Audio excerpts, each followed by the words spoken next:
මගේ ජේසුනි නමස්කාර වේවා නමස්කාර වේවා මගේ පියාණනි ඔබට නමස්කාර වේවා මගේ සුදතුනි ඔබ වහන්සේට නමස්කාර වේවා මගේ ස්වාමීන් වහන්සේ ඔබ වහන්සේටමයි මේ ප්‍රශංසාව මහිමේ ගෞරවය යේසුස් ක්‍රිස්තුස් වහන්සේගේ නාමයෙන් පියාණන් වහන්සේටමයි හලෙලූයා හලෙලූයා ප්‍රශංසා වේවා ප්‍රශංසා වේවා නමස්කාර ඔබ වහන්සේටමයි පියාණන් ඔබ වහන්සේගේ පාමුලටම අපි නමස්කාර වේවා මගේ දේවදාසන ගෞරව වේවා මගේ දෙවියන්ට හලෙලූයා යහපත් දෙවි පියාණන් ඔබ වහන්සේගේ කරුණාව අපට සෑහෙන උදාසන අපි හැම කෙනෙක්ම පියාණන් කරුණාව මත කරුණාව තුල කරුණාව කරන කොටගෙන ජීවත් වෙනවා පියාණන් ඔබ වහන්සේට ස්තුති කරනවා හලෙලූයා මගේ ස්වාමී පියාණන් යහපත්කම තුලින් යහපත් ජීවිතයක් තුලින් මේ ගමන යන්න අපි හැම කෙනෙකුටම උපකාර කරන්න කියලා යාඥා කරන මේ උදෑසන ඔබ වහන්සේගේ වචනය අද දවසේ අපිට කියවලා මතක් කරලා දුන්නා සුද්ධ බයිබලයේ ඔබ දියාගේ පොතේ පියාණනි ඔබ දියා දැක්ක දර්ශනය ස්වාමීන් වහන්සේ තුල පියාණනි ඊශ්‍රායල් මිනිසයන්ගේ තිබෙන පියාණනි අකීකෝරුකම් ඊශ්‍රායල් මිනිසයන්ගේ සියලු පාප අකීකෝරුකම් තුල යන ගමන ස්වාමීන් වහන්සේ මතක් කරලා දුන්නා. ඔවුන්ට ඔබ දියාගේ දර්ශනය තුළ. පියාණනි, අනාගත වක්තෘ කෙනෙක් භාවිච්චි කරමින් ස්වාමීන් වහන්සේ බලාපොරොත්තු වෙන මනුෂ්‍යයන්ව හරි ගැස්සීමයි පියාණනි. ආමේන්. මනුෂ්‍යයන්ව නැවත හරවා ගැනීමයි. මේ උදෑසනත් අපට මතක් කරලා දෙන්න පියාණනි. ඒ නැවත හරවා ගැනීමේ වචනයයි මේක පියාණනි. ආමේන්. අපි යන මාර්ග, අපි යන ගමන උන්වහන්සේට පවිත්‍ර සිතක් පවිත්‍ර ආත්මයක් නොමැති නම් උන්වහන්සේ අපට මතක් කරලා දෙන හැම මොහොතකම ස්වාමීන් වහන්සේ මේ උදෑසනත් මතක් කරලා දෙන්න අපිට ඒකයි. එදා ඒ දර්ශනය දැකලා ඒ මනුෂ්‍යයන්ට අනාගත වක්තෘතුමා මේ ආකාරයට ප්‍රකාශයක් කෙරුවා. ඒ පළවෙනි පරිච්ඡේදයේ 15 වෙනි පදයේ මක්නිසාද සියලු ජාතීන්ට විරුද්ධව තිබෙන ස්වාමීන් වහන්සේගේ දවස ලං වී තිබේ. සියලු ජාතීන් අලංකාර වචනය ස්වාමීන් වහන්සේට මේ හැම කෙනෙක්ම උන්වහන්සේගේ දරුවන්. මේ ලෝකයේ වැසෙන හැම කෙනෙක්ම උන්වහන්සේගේ දරුවන්. උන්වහන්සේ වෙනුවෙන් තමයි සහෝදර සහෝදරිය පූජා වුණේ. එතකොට මේ හැම දරුවෙකුගේම අයිතිකාරය උන්වහන්සේ, හිමිකරු උන්වහන්සේ. උන්වහන්සේ තමයි අපේ පියාණන්. මේ උදෑසන මොකද්ද කියන්නේ? සියලු ජාතීන්ට විරුද්ධව තිබෙන උන්වහන්සේ අනුමත නොකරන උන්වහන්සේ අනුමත කරමින් නමුත් වෙන මාර්ගවල යන මිනිසයන් ඒ වගේම උන්වහන්සේ හඳුනගෙන නොහඳුන ආකාරයේ ජීවත් වෙන මිනිසයන් මේ ඔක්කොම එකතු කරලා උන්වහන්සේ කියන්නේ මොකද්ද? ස්වාමින් වහන්සේගේ දවස ලං වෙලා තියෙනවා. ඒ දවස ආශිර්වාද වූ දවසකටත් වඩා මෙතන තියෙන්නේ විරුද්ධව තිබෙන ස්වාමීන් වහන්සේගේ දවස ලං වී තිබේ කියලා. ආමෙන්. ස්වාමීන් වහන්සේ තුළ හැම මොහොතකම බලාපොරොත්තු වෙන ආශිර්වාදේ එහෙම නැත්නම් අපි බලාපොරොත්තු වෙන්නේ ස්වාමීන් වහන්සේගේ සැපයීම මේවා තමයි අපි හොඳ දේවල් තමයි හැම මොහොතකම අපේ ජීවිතය තුළ බලාපොරොත්තු වෙලා ඉන්නේ. නමුත් අපි එකක් මතක තියාගන්න. ස්වාමීන් වහන්සේ අපේ ඉදිරියේ සිට ගන්න යනවා. ඒ සිට ගන්න යන්නේ ඒ දවසේ අපව ඒ දවසට විනිශ්චය කරන්න යනවා. අන්න ඒක හොඳට මතක අපි තියාගන්න ඕන. මොකද හේතුව ස්වාමීන් වහන්සේගේ විනිශ්චය ගැන අපිට අමතක වෙලා තියෙනවා. අපි ස්වාමීන් වහන්සේ යම් කිසි දවසක අපි ඉදිරියේ අපි උන්වහන්සේගේ ඉදිරියේ සිට ගන්න යන බව අපිට අමතක වෙලා තියෙනවා. මොකද අපි ස්වාමීන් වහන්සේගෙන් ඉල්ලනවා, උන්වහන්සේ සපයනවා, උන්වහන්සේ ආශිර්වාද කරනවා. ඉතින් මේ තුල අපි හිතන්නේ අපි කරන හැම දෙයක්ම ස්වාමීන් වහන්සේ අනුමත කරන බව. නමුත් ඒක නෙමෙයි ඇත්ත කතාව. යම් කිසි දවසක අපිට උන්වහන්සේ ඉදිරියේ සිට ගන්න යනවා. මේ මොහොතේ මේ වචනේ ප්‍රකාරයට කියන්නේ සියලු ජාතීන්ට විරුද්ධව තිබෙන ස්වාමින් වහන්සේගේ දවස ලං වී තිබේ. විරුද්ධව තිබෙන. එහෙම වචනයක් කියන ලියන්න ඕනේ නැහැ මෙතන. එහෙනම් ලියන්න තිබුණා ඔයාලට ආශිර්වාදයේ භුක්ති විඳින්න, ස්වර්ගික ආශිර්වාදයේ භුක්ති විඳින්න ඒ දවස තියෙනවා කියලා. නමුත් මෙතන ලියලා තියෙන විරුද්ධව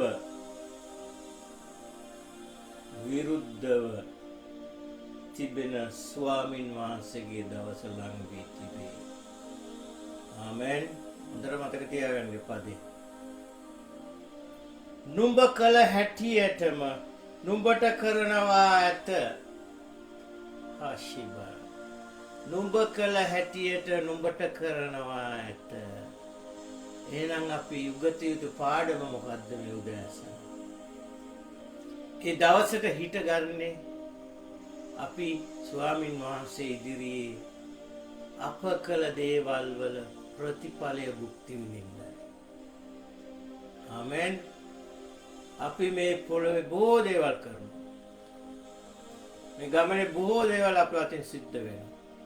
ඒවා අපි එකින් එක කියන්න ඕනේ නැහැ. නමුත් අපේ ආත්මය දන්නවා අපි කොයි ආකාරයේ ජීවිතයක්ද මේ පොළොවේ ගත කෙරුවේ. නමුත් අපි කිතුණුවන් හැටියට ස්වාමීන් වහන්සේගේ දරුකම තියාගෙන නමුත් අපි ජීවත් වුණේ කොයි ආකාරයකටද කියන එක අපි වෙනම අපිම විනිශ්චය කරගත්තොත් අපේ ජීවිතය ගන්නවා. අපි ඒවා හංගගෙන ඇති. අපි ඒවා එළියට පෙන්වන්න නැතුව ඇති. අපි ඒවා රහස්ව තියාගෙන ඇති. නමුත් ස්වාමින් වහන්සේ ඉදිරියේ සිට ගන්න දවසේ මොකද උන්වහන්සේ කියන්නේ?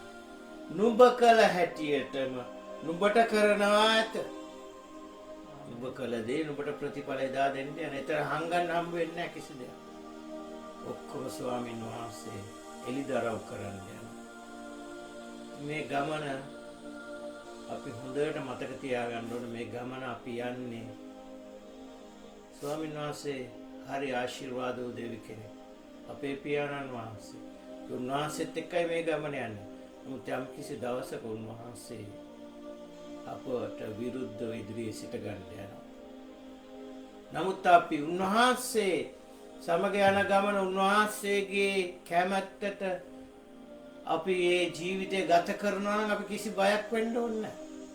එදාට අපිට සිට ගන්න පුළුවන් උන්වහන්සේ ඉදිරියේ. මොකද අපි දන්නවා ස්වාමීන් වහන්සේ එදාට උන්වහන්සේගේ දරුවන් ආශිර්වාද කරන්න යනවා. ඉතින් මතක තියාගන්න. ඒ දවස උන්වහන්සේ ඉදිරියේ අපි හිට ගන්න යනකොට උන්වහන්සේ අපට විරුද්ධව ඉන්නේ.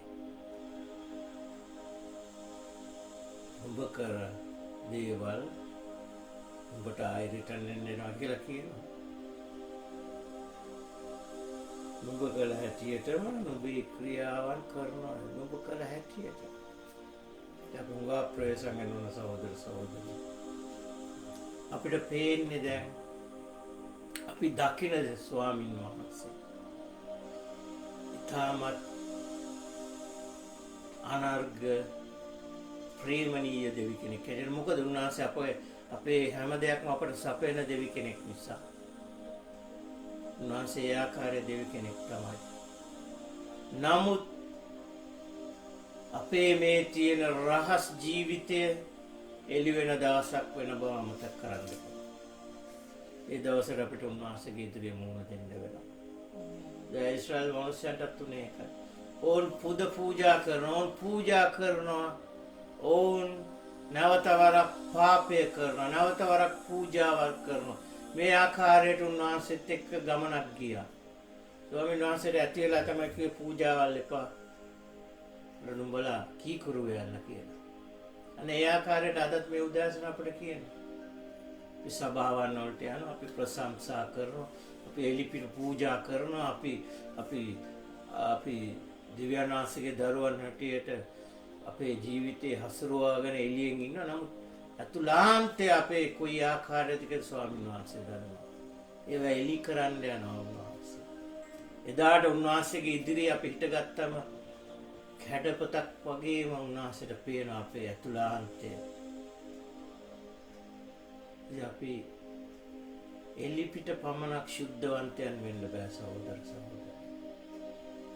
මනුෂ්‍යයන්ට පේන්න උන්වහන්සේ අදහන්න බෑ. අපි සැබෑ ලෙස සැබෑ ආත්මයකින් උන්වහන්සේ අදහන්න ඕන. අපි උන්වහන්සේට ගෞරව දෙන්න ඕන. උන්වහන්සේත් එක්ක මේ ගමන යන්න ඕන. උන්වහන්සේව අපි ජීවිතේ පළවෙනි ස්ථානය දෙමින් කීකරුකමින්, මේක තමයි ප්‍රධානම පදය. කීකරුකමින්, අතුලාන්තයේ කීකරුකමින්, එළියත් කීකරුකමින්, මුළු ශරීරයම කීකරුකමින්, මුළු ජීවිතයම කීකරුකමින් උන්වහන්සේත් එක්ක යනවා. ඒකට තමයි අපට බයිබලයේ දේව වචනේ දීලා තියෙන්නේ. වචනේ කියන මනුෂ්‍යයා මේක අඳුන ගන්න. අද දවසේ අපි මේ වචනේ කියන නිසා අපට මේක ගැන තේරුම් ගන්න පුළුවන්. ශුද්ධාත්මයන් වහන්සේ තේරුම් කරලා දෙනවා. යම් කිසි දවසක නුඹේ ක්‍රියාවන් නුඹ පිට පැමිණෙන්න තියෙනවා. ඒක නිසා ප්‍රවේශම්බයන් කියලා කියන මේ උදෑස. අපි කවුරු හරි කියනවා අපිට පාපයක් නැහැ කියලා, ඒක බොරුවක්. අපි එතනින් අයින් වෙන්න තමයි ස්වාමීන් වහන්සේත් එක්ක මේ ගමන යන්නේ. අපිට අවශ්‍ය නැහැ පාපය, රාස් ජීවිත, රාස් පව් අපි එලිපිට පව් කරන්නේ නැහැ ක්‍රිස්තියානිකාරයන් හැටියට. මොකද මනුෂ්‍යයන්ගේ ඇස් මනුෂ්‍යෝ දකි කියලා. නමුත් අපි අතුලාන්තෙන් කරනවා. කාටත් පේන්නේ. නමුත් මේ හැම එකක්ම ඒ දවසේ උන්වහන්සේ එලි කරන්න යන අපේ ජීවිතේ. ඒ හොඳට මතක තියාගන්න. මේක ඔයාට, මට, අරයට, එහා ගෙදර එක්කෙනාට පමණක් නෙමෙයි. මේ ලියලා තියෙන අලංකාර වචනයක්. මක්නිසාද සියලු ජාතීන්ට විරුද්ධව තිබෙන ස්වාමීන් වහන්සේගේ දවස ලං වී තිබේ. අපි විනිශ්චය දවස කියලා කියනවා එදාට. විනිශ්චයක් වෙනවා කියලා කියනවා. ඉතින් මේකට තමයි අපේ ජීවිතය අපි බලාපොරොත්තු වෙලා ඉන්න ඕන. ඒ දවසට ස්වාමීන් වහන්සේගේ කරුණාව ලබන්න සහෝදර සහෝදරි. ස්වාමීන් වහන්සේගේ ආශිර්වාදය ලබන්න. ඒක නිසා අපි අද දවසේ මතක් කරගමු මේක අහගෙන ඉන්නවා නම් කවුරු හරි රහස්‍ය පව් කරනවා නම් මනුෂ්‍යයන්ට පේන්නේ නැහැ පව් කරුවා. විරුද්ධ ස්වාමීන් වහන්සේට විරුද්ධ යම් කිසි ආකාරයක ගමනක් යනවා නම් අද දවසේ උන්වහන්සේ මතක් කරලා දෙනවා මම ඒවා උඹට උඹගේ එළිය කරන්න යන දවසක් එනවා. නිසා ඒ වලින් ඈත් වෙන්න කියලා තමයි අපිට මතක් කරලා දෙන්නේ.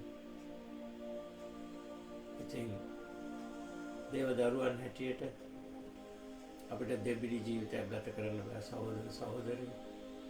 ඒ ජීවිතය උන්වහන්සේ දකින්න. එදාට අපි ලැජ්ජාවට පත් වෙන්න යනවා.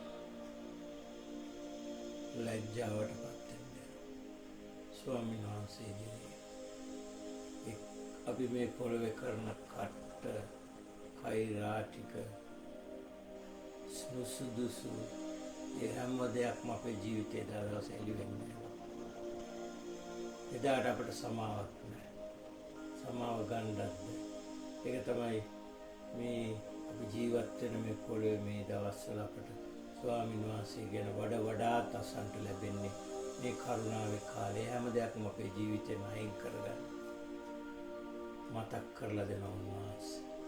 දේශනා තුලින්, වචනය තුලින්, බයිබලේ මනුෂ්‍යයන් තුලින්, දේශකයන් තුලින් මතක් කරලා දෙනවා අපේ ජීවිතේ උන්වහන්සේ අකමැති දේවල් අපේ ජීවිතෙන් අයින් කරගන්න. ඉතින් මේ දර්ශනය දැකලා ඔබ මේ ආකාරයට මේ මනුෂ්‍යයන්ට ස්වාමීන් වහන්සේ මුළු ලෝකෙටම විරුද්ධ වෙන්න යනවා. විරුද්ධව එදා ජේසුස් වහන්සේ ආවේ හැම කෙනෙක්ම ගලව ගන්න. මතක තියාගන්න. නැවත වරක් උන්වහන්සේ විනිශ්චය දවස් දෙන්නේ විරුද්ධව. ජේසුස් වහන්සේ දවසේ අපි සන්තෝෂ වුණා. නමුත් විනිශ්චය දවසේ උන්වහන්සේගේ ඉදිරියට යන්න තරම් අපට ඒ ජීවිත අලංකාරද කියන එක මතක් කරගන්න. එදාට අපිට දුක් වෙන්න වෙනවා. එදාට අපට මූණ දෙන්න වෙනවා. අපි සූදානම් වෙන්න ඕන සහෝදර සහෝදරයෝ. ඒ සූදානම් වීම තමයි උන්වහන්සේත් එක්ක මේ යන ගමනේ ජය ගන්න පුළුවන් වෙන්නේ. ඒ සූදානම් වීම තමයි අපට අවශ්‍ය. මේ උදෑසන උන්වහන්සේට අපි ස්තුති කරමු පියාණනි.